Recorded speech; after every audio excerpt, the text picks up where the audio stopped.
Second reason, and this is a more subtle reason that I don't think has been comprehended in the industry correctly yet, which is this issue of dynamic power variation in the data center. We know, we've done a lot of work on improving the PUE of data centers, and we know how to make them a lot better.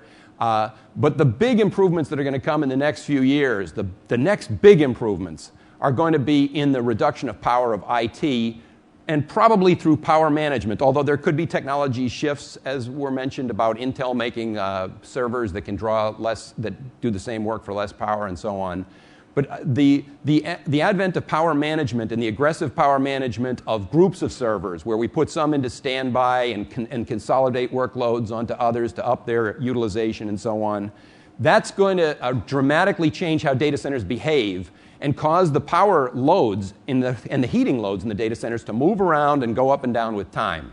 And the old model where people would slowly go around and turn crack units on and off and move floor tiles, that's just not going to work. And do CFD analysis and study it for a few months and then make an adjustment.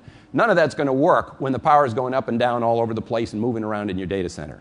The data centers have to be inherently designed to tolerate that, and not only tolerate it, but expect that as a normal operation and be efficient in those modes. And when you use a traditional design, you end up essentially the way you solve this problem is over-provisioning.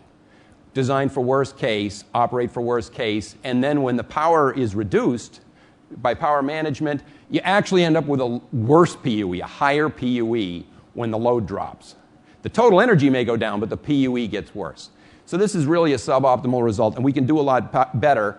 And the approaches, these modular approaches that I'm talking about, have the ability to dynamically react. Because they're fully integrated all the way down to the rack level, they're able to dynamically react a lot better and deal with this in an efficient manner.